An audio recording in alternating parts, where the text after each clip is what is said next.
mới tầm một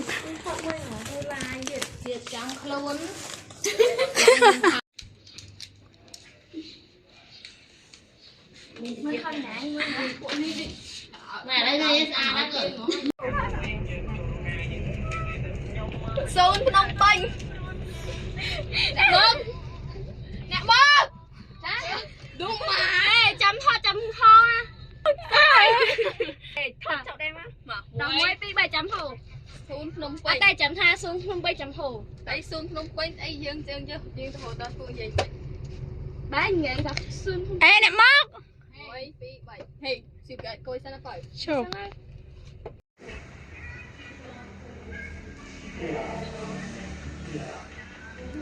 máy camera một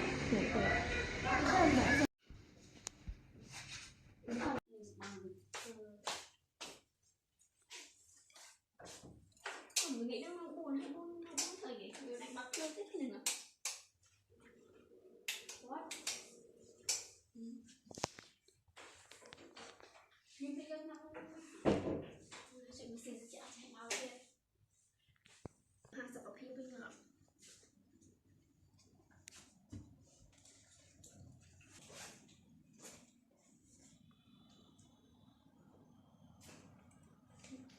thanh bánh thanh chả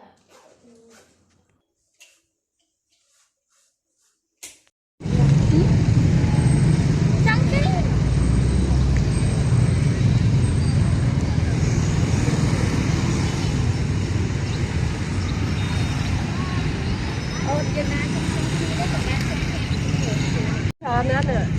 chó này này cậu trong đó bơi rồi đó hay trong một tinh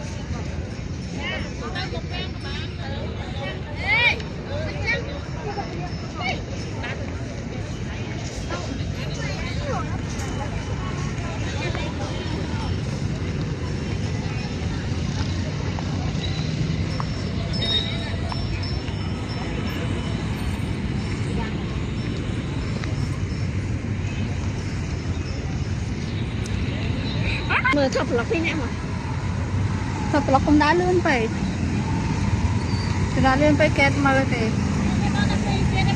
thì mình sắp bắt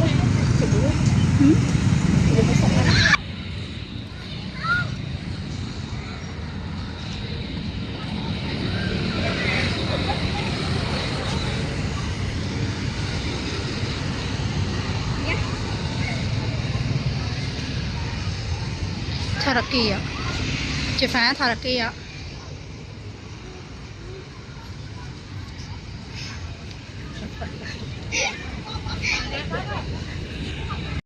hay đò tê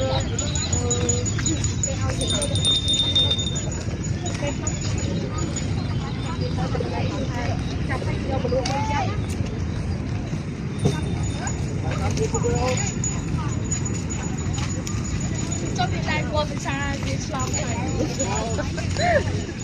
ngồi bên xa slong là nó còn để khu nó chấu xăm thì vậy việc cho mình beli lá cho nó nữa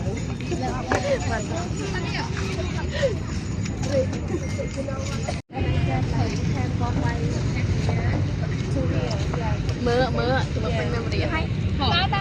ở bên memory anh sẽ dẫn đi ê chúng ta thấy à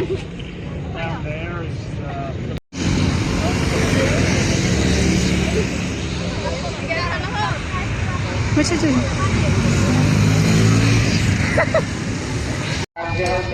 tapi ni ayo.